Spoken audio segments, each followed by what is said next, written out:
This is not ano 'no, about you getting barya-barya because nangto-troll ka, sinusuportahan mo pa rin 'tong gobyernong 'to. Tas maba-bother ka dun sa people's movement, ganyan-ganyan, yung mga rally-rally. Ba't yun ang binabantayan ninyo? 'Di kung 'di kayo apektado, 'di 'di kayo apektado, 'di ba? But it doesn't Hmm. diminish the fact that the clamor is valid, na ang concern ng mga tao ay valid.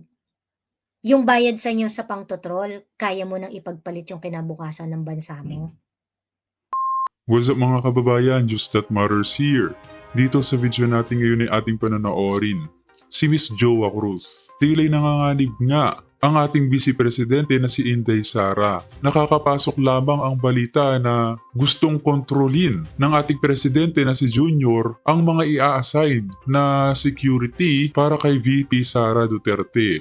Naku naman po, na matapos siraan sa harap ng media at ngayon bumaba na sa kabinete ni BBM, tila'y hindi pa rin sila panatag, no? Itong sina Junior Lisa Tambadi umano na bibigyan pa ng espiya itong si VP Sara sa pamamagitan ng pag-assign nila mismo ng mga security para sa kanya. Naku naman po, grabe naman atang pang-iipit yan, wala na sa lugar. Pero bago lahat mga kababayan, huwag niyo po sana nakalimutan mag-like at subscribe para updated ka sa mga uploads ko araw-araw.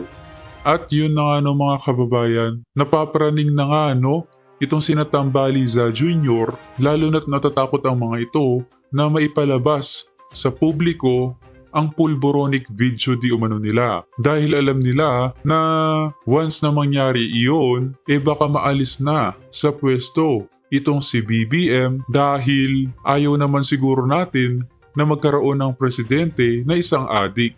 Pero bago ang lahat ng yan mga kababayan ating basahin itong mga nagbabagang balita na nangyayari sa ating bansa. At una na nga rito, itong winika ni Tamba no, na magiging excellent di umano ang sonang gagawin ni Marcos Jr. Paano magiging excellent yan mga kababayan? Puro na lang kasi nungalingan yan ng babanggitin sa sona. Ha? Yun bang pinangakong bigas na 20 pesos natupad ba? Itong pinangakong pabahay na milyon-milyon natupad ba? Hindi naman May mga natupad ba sa mga ganon? Itong pagsara sa Pogo, sinusulong ng Kongreso. Bakit hindi mapirmahan ng Presidente? Nasa kanya ang kapangyarihan kung magkakaroon ng Pogo sa bansa o wala, di ba? Tapos itong mga smuggling na nangyayari, nababalitaan na kasapakat siya o ang asawa di umano niya. Ano yun? Puro kabulaklakan lang sa salita niyan gagawin bukas. Bukas na yan Tignan nga natin mga comments ng taong bayan. Sabi ni Miss Yolanda, master sa pagkulimbat ng pera ng bayan. Ibalik nyo pera ng PhilHealth para sa kalusugan ng mga member yan, mga walang iya kayo. Tapos, ito pa yung pera sa kaban ng bayan ay pinaglalaanan din ninyo ng budget sa mga luho or bisyo ninyo like alak, sigarilyo sa zona.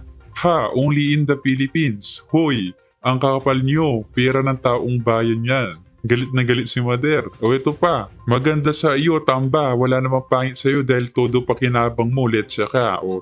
Sinabi ni Sir Nilo yan. At itong si Alban, sabi niya, excellent corruption talaga. Partners ba naman kayo sa pagnanakaw ng pera ng taong bayan Kaya nga, sunod natin tong balitang to. Sunod natin tong mga kababayan. Wait lang kayo bukas sa zona. Baka dun now showing nila ang buong pelikulo. #Pulburon video. Naku naman po. Ayon sa comment ni Sir Rata, kaya pala madalian pag-transfer ng 90 billion fund from PhilHealth panglas-alas nila yon bago tatakas. Naku naman po, totoo yan, no? Nabalita nga yan na pinapalipat itong PhilHealth sa Maharlika Investment Fund na kanilang ginawa. Hay nako. Kawawa talaga ang bansang Pilipinas. Sabi naman ni Sir Paul, 100% naniniwala ako sa pulboronic video. Naniniwala ako sa sinabi ni Atty. Roque at ni Atty. Glenn Chong. Baka iparaskid ang state of nothing achieved. Sona. Baliw to Kasi nungalingan lang naman yan lalabas di umano sa bibig Ba't pa tayo manonood? At ilan lang yan sa mga balita ngayon mga kababayan na mainit na pinag-uusapan nyo yon sa social media. Kung kaya naman hindi ko na patatagalin pa, ito na ang buong video. BBM should resign. He doesn't respect even his own words. Hindi niya nire-respeto even yung sarili niyang salita, even yung sarili niyang gawa. And so we should really, we should really ensure that Inday Sara should be protected because he is elected by the people. 30 million of us elected Inday Sara. And this is how Inday Sara is being treated by this government. Binabastos eh. Diba? Ayun. Isabay sa SONA yung video sponsored by Goldilocks. I think that's mukhang ganun eh. Mukhang ganun ang mangyayari eh. Mukhang ganun ang mangyayari.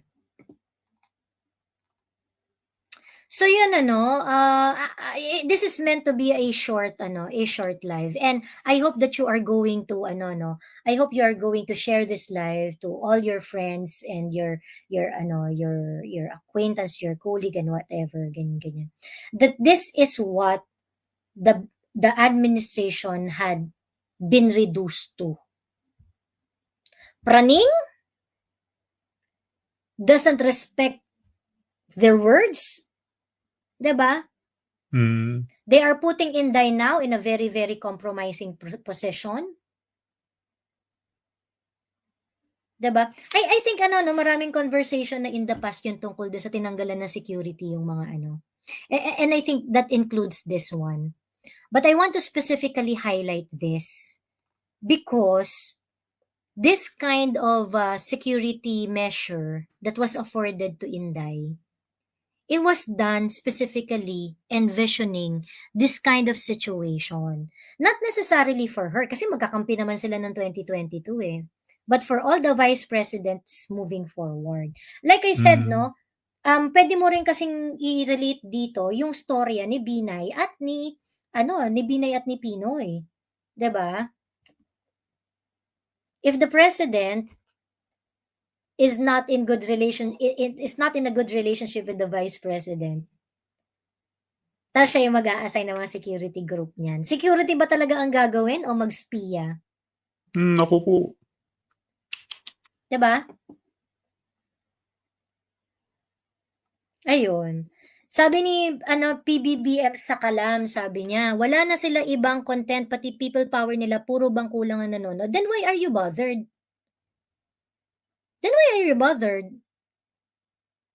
O di dapat confident kayo.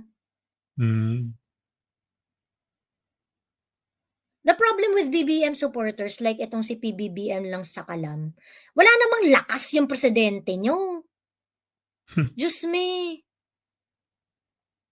Saka nakakita ng presidente na nag-take a break para sa SONA. Tangina, ano yan, kinder? Ano yan, 3 months pregnant? Kailangan magpahinga? Diba? Kakaparty yan. Nakakaloka. Sabi ni Sherry Vlog, hello Miss Joey, all, this admin is getting sicker every day. Di ko alam kung anong klaseng kakapalan ng muka at what kind of leather gawa ang mga festlock nila. Nakaka-horrified. Ayan. Totoo. Ayun. So anyway, I really hope kapag lumabas yung video itong mga kagaya ni PBBM lang sa Kalam, ang presidente bang Adictus Benedictus sa Kalam pa din? Are you willing to bank your future in this kind of president?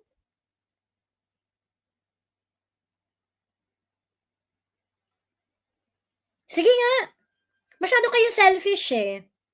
And this is the problem with this is the problem with people who are working as trolls. You think you earn a little money, you do things like that.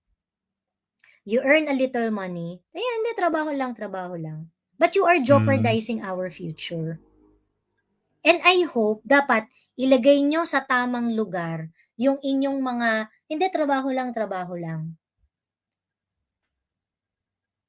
Threat na to sa kinabukasan ng pamilya mo. 'Di ba? Threat na ito.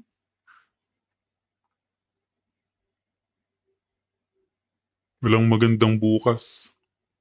Diyos me. This is not about you getting barya-barya because ng totrol ka, sinusuportahan mo pa rin 'tong gobyernong 'to. Tas maba-bother ka dun sa people's movement, ganyan-ganyan, yung mga rally-rally. Ba't yun ang binabantayan ninyo? Kung di kayo apektado, di kayo apektado. 'Di ba? But it doesn't diminish the fact that the clamor is valid, na ang concern ng mga tao ay valid. 'Di ba? So, hindi ko maintindihan, how much do you really want to exchange the future of the Philippines? Yung bayad sa inyo sa pangtotrol, kaya mo nang ipagpalit yung kinabukasan ng bansa mo? I think yung mga trolls Panis. na 'to, mga bata 'to, eh. Mga bata 'to and ginagawa nila yan para may pang-milk tea sila, ganyan-ganyan. You think it's a small thing, but you are actually jeopardizing our future. Hmm. At ang masama nito, ito yung Pilipinas na mamanahin ninyo kasi mga bata pa kayo, eh. Ito exactly yung Pilipinas na mamanahin ninyo kung hindi niyo titigilan yung mga ganyan.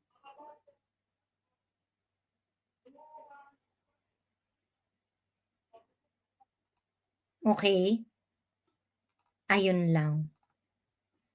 Anyway, ayun. So, that's actually it for today 'no. Mabilis na mabilis lang na live 'yan. This is a very short live, but I just want to reiterate the importance of this issue because everybody should know that Inday is in a very dire position.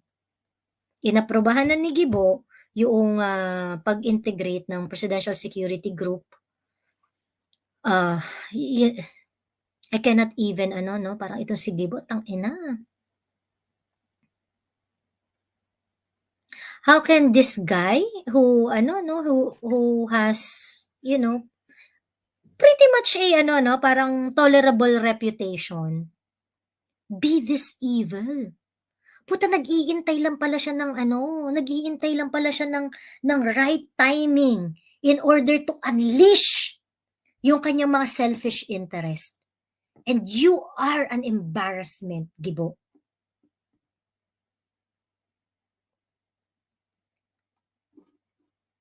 Bawal ang pulveronic video kung gusto niyo kasuhan ng libel, sabi ni pinagsasabi mo diyan, Gen Z. Ba't magiging bawal? Takot lang. 'Di ba magiging Puro bawal takot. 'yun?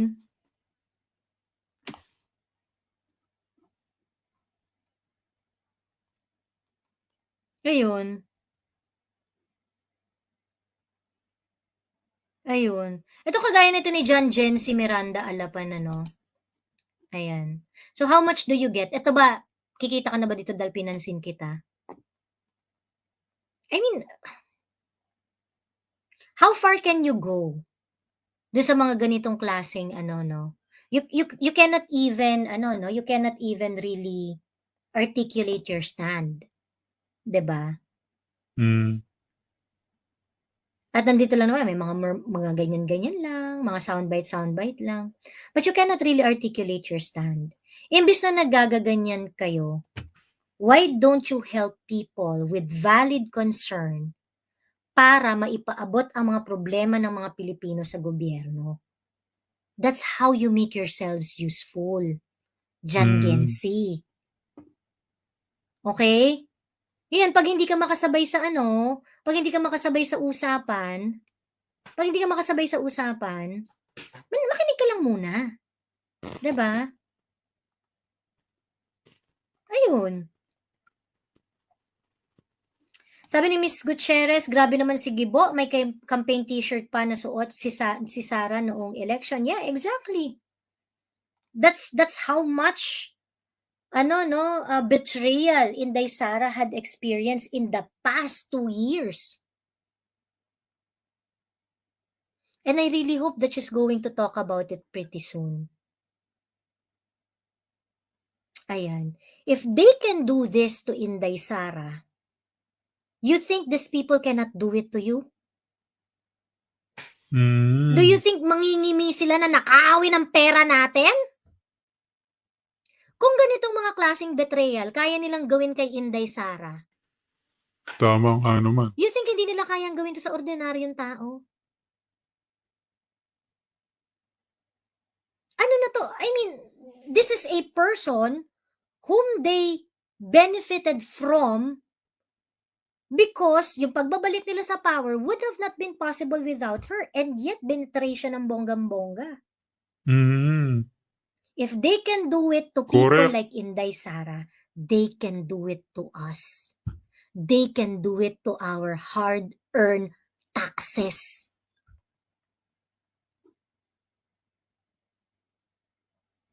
Okay? And please do not forget this. And please do not forget this this action from Gibo Teodoro. This guy should never hold a public office ever. Traidor. Sobrang traidor.